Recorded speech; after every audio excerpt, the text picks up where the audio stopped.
So this source video is going to be talking through Augustus' portrayal in coins and poetry. So there's going to be two coins. There's a coin of 12 BC and J24, and then there are sort of 6 poems. Two by Horace, two by Virgil, and two by Ovid. Essentially, these sources can be used in lots of different themes, but they don't fit into one theme very neatly, which is why it's in a separate section. So we're going to start with two coins. So the first coin we don't have a code for, which is this one here, and we don't have a particular name for it. It's got a really catchy name of coin showing Augustus raising fallen Res Publica to her feet. It will really catch on. So we have a description of it. So we have a bare head of Augustus. So it'll be something like this one down here. And then we have Augustus wearing toga, extending his right hand to the personification of the Roman state, who kneels before him, which makes it sound a little bit more like he's controlling it than it sounds. The key really is this description up here. It says raising fallen Res Publica to her feet. So it's obviously implying that Augustus is restoring the Republic. He's sort of helping it back onto, quite literally, its feet. He's bringing the power back to it. He's helping it. He's like a father. When a child falls over, you raise your hand and you lift the child back up again. So that's the way you should think about it, not the idea that the Republic is kneeling in front of him and being controlled. Because obviously that is not an image that Augustus would want to particularly put forward. Suppose we have the idea of him being a fatherly figure looking after the Republic. Yes, that fits in. Then we have coin J24. So we have Augustus on one side held victorious general 20 times. So obviously showing that he's a fantastic military commander, he's really powerful, and he's also protecting Rome. And importantly, we have this being decreed by the Senate. So again, the Senate's on his side, looking after him, protecting him. There's also a couple of other titles, which we can highlight. So by this point, he is Pontifex Maximus. He took over the role when Lepidus died in 12 BC. And we've also got the idea that he's been tribune now for 34 years, which you could obviously use in the constitutional settlement section about whether or not Augustus restored the Republic. You could argue no, because obviously a tribune's only supposed to be in position for 1 year.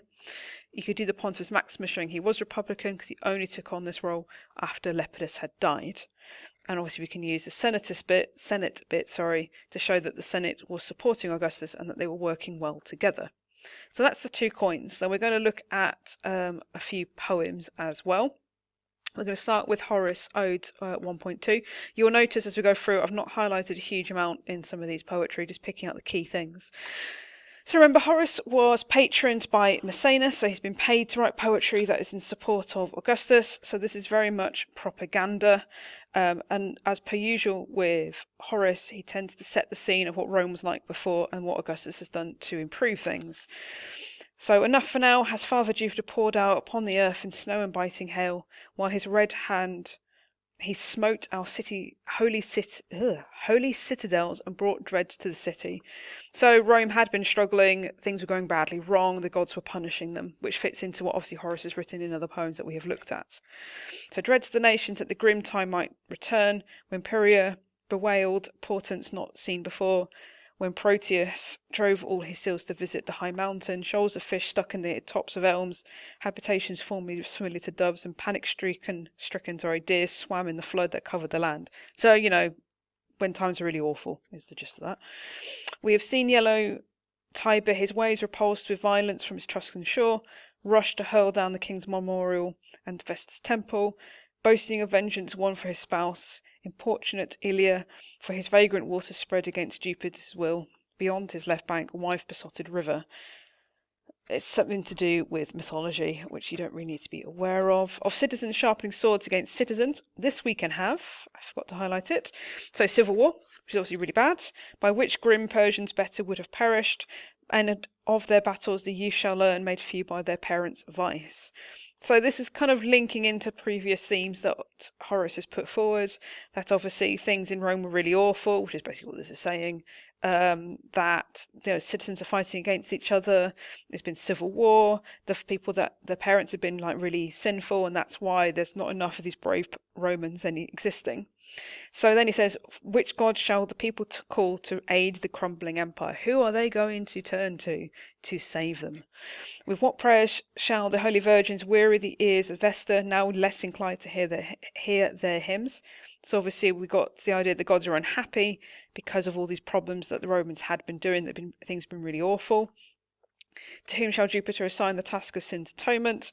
Come at last, we pray, you adorned with clouds. And he said clowns then, with clouds to cloak your radiant shoulders, prophet Apollo, or if you prefer, come Venus, smiling queen of Eryx, I think, Eryx, with whom hover laughter and longing, or if you care for your neglected race and offspring, come founder Mars, gutted alas with too drawn-out sport, delighting in battle cries and helmets polished smooth, and in the fierce gaze of Marsian infantry against the bloodied foe. So Mars is happy because there's lots of fighting, there's lots of civil war, but obviously everyone else is really unhappy and really struggling. Or Mercury, winged son of bountiful Maia, if you have changed your form on earth and intimidating a youth and willing to be called Caesar's avenger. So that's talking about like Caesar, it's in Julius Caesar, obviously about his assassination. Late to return to heaven and long be praised to dwell among the people of Quirinius. Yeah, that's right, sorry. And may no wind bear you off too soon, angry at our sins. So again, the Romans had not been acting properly, and that's why they're being punished.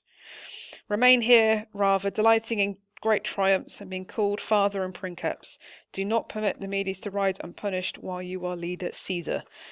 So we have the idea that whilst now Augustus is here, he's one great military leader. He is the father of the state. He's Patre.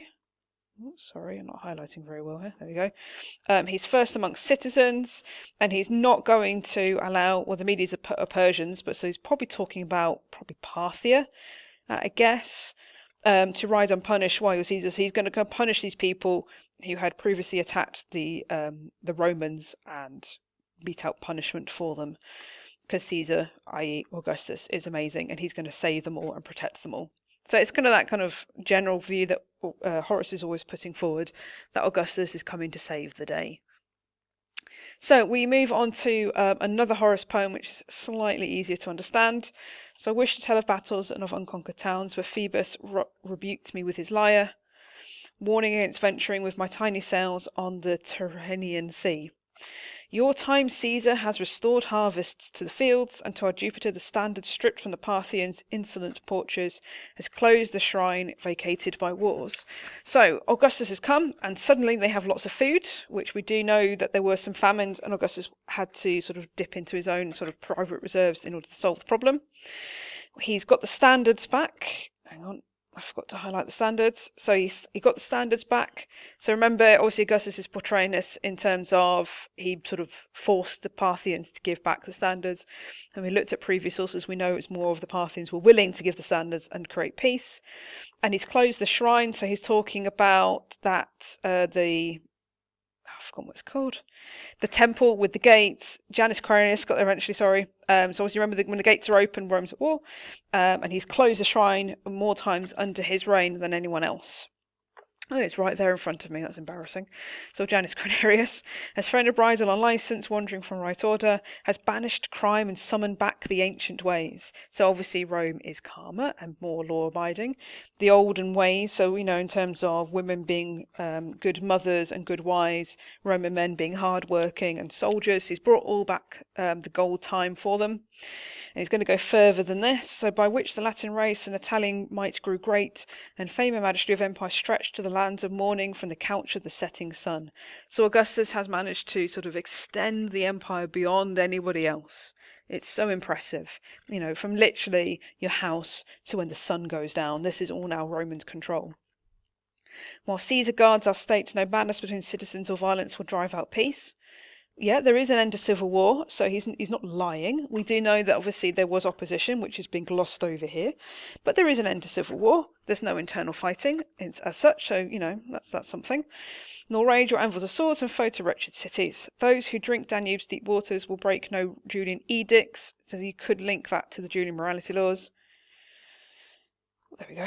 Nor will the Getae, or the Ceres, or the treacherous Persians, or those who dwell by Tananius' stream. Sorry, I'm just being pedantic with that highlighting. That's really bugging me. There we go. And we on work days, on holidays, amid the gifts of joyous Bacchus, our wives and offspring outside, having first prayed to the gods in proper form. So we've got restoration of religion, which remember is another key theme of Horace's poetry. And obviously the restoration of religion, it ties into the restoration of the Republic, which Augustus is trying to put forward. Shall sing, after our father's fashion, to the strains of Lydian flutes, of leaders who did deeds of valour, and of Troy, Anchises, and kindly Venus's progeny. So that's basically the Julian bloodline, remember, is linked to Venus. So a quick reminder about Virgil's Aeneid. It's about trying to glorify Augustus, trying to glorify the Julian bloodline, so his family, and it's also always trying to kind of create this link between the great Greek myths and Augustus to kind of show that he's bringing back this golden age of true heroes and that they're not linked to, places like Romulus and Remus, not quite so directly anyway. So the first thing to point out in the section of the poem is the name Ullius. So the IU bit is about the Julian bloodline. So as you can see, I here, Ilium. Again, it's about creating the links between the Julian bloodline, so Caesar and Augustus, to the Trojan story, which is where these names have come from. They're like Roman versions of Trojan names. The Romans look back on the Trojan War as this kind of great pinnacle of heroism, and they wanted to sort of show that they came from people like that instead of people directly from like Romulus and Remus and his murderers, etc. So that's why this is being brought up. So hence also why it mentions Hector. If you know the sort of story of Troy, the Hector is quite an important figure. And it's sort of suggesting here, so until Ilia, again notice the Julian beginning, the priestess queen, heavy with the seed of Mars, as in the god Mars, shall give birth to twin sons. So although they are admitting that they come from like Romulus and Remus, which is the twin sons, it's also creating this link back to Hector and these great Greek heroes. So it's like a combination of the two. It's like the Hector stuff's more important than the Romulus and Remus stuff. So he's kind of giving like a little really rubbish version of the sort of Roman bloodline, I guess, or this made up version of it. So when this, I think it's a god who's speaking this particular section, I can't quite remember, I haven't read the whole of the Aeneid properly, he's sort of suggesting what he's going to do with the Romans in the future. So he says, on them I impose no limits of time or place. I have given them an empire that will know no end. So their empire is going to be expanding forever. Even angry Juno, who's one of the main goddesses, who's also very angry, will come better to counsel and join me with me in cherishing the people of Rome. So the gods will be in favour of Rome and the rulers of the world. It says it all, really. It's quite a nice section of Virgil. So then it kind of carries on a little bit, kind of suggesting these Greeks will then go and conquer all these different places. From this noble stock there'll be a Trojan, quite literally linking him to the Greeks, Caesar, to bound his empire by Oceanus to the limits of the world. He will be called Julius, so it's Julius Caesar, a name passed down to him by the great Ullius. So that's literally the direct connection between Caesar and the Trojan heroes and the Greek heroes of the past. And he will be laden with the spoils of the east, so that's basically him sort of making links of Egypt, etc. He too will be called upon in prayer, so he's been deified after death. Then wars will be laid aside and the years of bitterness will be over. So that's Augustus coming in and creating this golden age for Rome and this golden peace, the Pax Augusta. Strife will be put aside. Strife will sit inside them on his murderous armour, roaring hideously. Sorry, because I've forgotten to highlight that bit. Hang on. Let me highlight that. That'll make way more sense now. So the gates of war, with their tight fastenings of steel, will then be closed. So one of the big things that Augustus makes of is that he closed the gates of Janus Crenarius, which is about these symbolic little gates to show the times of peace and war. So these gates are now shut. So Rome is at peace, the empire is at peace, everything's happy. Strife will then sit inside them. That makes more sense. In his murderous armour, roaring hideously from bloody mouth, hands shackled behind his back with 100 bands of bronze. So Strife, everyone knows what strife is when you go through toil and strife, is now been bound. So there's literally peace. So it starts with Julius Caesar expanding the empire, everything's great, and then Augustus comes in and brings in peace, and everything's wonderful, isn't it? So that's the first section of the Virgil Aeneid. You'll notice this bit I kind of skip quite a lot. So this particular section of the Aeneid is Aeneas goes to the underworld, basically. And while he's in the underworld, he sees this big procession of his future lineage, his future children, and then his grandchildren, blah, blah, blah, blah. And again, it's part of this idea of linking the Romans, particularly the Julian bloodline, back to Aeneas and Anchises and the great heroes of Greek mythology. So this is what this whole section is about the kind of the Greek part of the family tree. So you got like Aeneas is there, eventually we talk about Romulus, the son of Mars, again. So it's kind of creating that link. So I would, You can highlight bits of it. It's not particularly relevant to bits that we need to know, but it gives you, sets up the story. Sorry, my headphones are creaking in my ear. Okay, so when we then get to Romulus, we then have, under his auspices will be founded Rome in all her glory. So although Romulus himself is obviously a murderer and awful, because he sets up the city, Rome will still be glorified because he still comes from the gods. He's the son of Mars.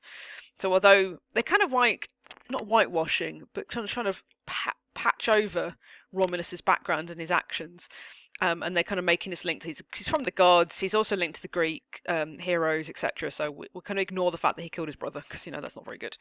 Okay, so empire should cover the earth. So again, we've got expansion of the empire. Let me just highlight that. I'll do that just in case. And it shall rise to the heights of the Olympus. So Olympus, gods. Pretty obvious link. There's going to be 7 citadels. That's literally Rome being described here.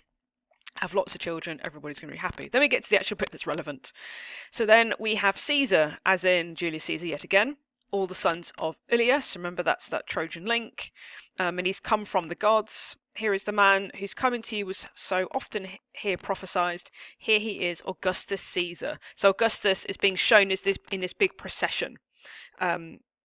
These Romans that have come from Aeneas and his family, and Augustus has clearly been prophesied. He hasn't, but he's been prophesied. He's the son of a god, so again making that link to religion. He will bring back the golden years. Okay, I've already said this about this golden age of peace, the Pax Augusta, and extend Rome's empire beyond the Indians. And they mentions like the Garamentes and a few. So basically expands the empire as wide as far as you can see, and it's not going to go any further. And I'm really sorry for any weird typos that you spot in the section. All kingdoms round the Caspian Sea and Lake Maeotis, and are even now quaking at the prophecies of his coming. So these kingdoms, where the ones they're picking are all on the east of the empire, the ones that tend to be more rebellious. So even they're fearful of Augustus. He's going to conquer them all. 7 mouths of the Nile are in turmoil and alarm. So that's a direct link to Actium and capture of Egypt. Hercules himself did not make his way to so many lands. So he's even better than Hercules. He's even better than the god Bacchus, who he's a triumphal god, and he's riding his chariot, and he goes even further than him. So we got this religious aspect of Augustus coming from the gods. He's been prophesied, but also we have this linking back to his military leadership and how wonderful he is. He's expanding the empire, that he has been blessed by the gods, and he's even better than the Greek heroes that he's so carefully trying to mimic. Ovid. Right, so potted history of Ovid. Remember, he was writing a poetry version of the Roman calendar, which is what Fasti is, and he's going through each month and the key festivals and linking it to Augustus. He was also the poet that was eventually exiled by Augustus for doing something, but we don't know what. Possibly the poem is being a little bit sarcastic about sort of Augustus's power. It's very hard to tell with Ovid whether he meant it or not, because initially he definitely did, and then he became disillusioned. So keep that all in mind when we're looking at these particular poems. I'm just moving my microphone, that's better. So, oh, that I had 1,000 voices, and such a spirit in my breast as that, by which you told the tale of great Achilles, Homer of Maeona, that I might sing with alternating line the holy nones. This is the highest honour yet bestowed upon my calendar. My inspiration fails, my strength crumbles beneath the load, for this above all days is that which these my songs must celebrate. Madman I was. How could I think to lay such awesome weight upon frail elegiance? Dunno, Ovid, you're the one writing it. This was a theme for high heroic verse. Whew. Okay, now we're getting to the bit that's actually relevant. Pater Patre, your country's holy father, such is the name and title conferred upon you by people, senate, and my own equestrians. Remember, Pater Patre is father of the fatherland. That is what Augustus is. He's father of the state. He's looking after them, controlling them, protecting them, so on. He's Holy Father because he is the Pontifex Maximus, and these are all names conferred to you by everybody in the state, the people, the senate, and the equestrians. So Augustus has universal support behind him. Events precede us, though late it was, your title nearly matched the achievement, for long since you have been father of the world. That doesn't need much explanation. Yours is the title here on earth, which high in heaven is that of Jupiter. Father, you are of men on earth, of gods in heaven as Jupiter. Romulus, yield of pride of place, mighty the walls Augustus of guardianship has given Rome. So he's quite literally protecting them, building them, making Rome better. while yours was such that Remus lightly leaped across. So he's comparing him to Romulus and saying he's better than Romulus, and Romulus was the founder of the city.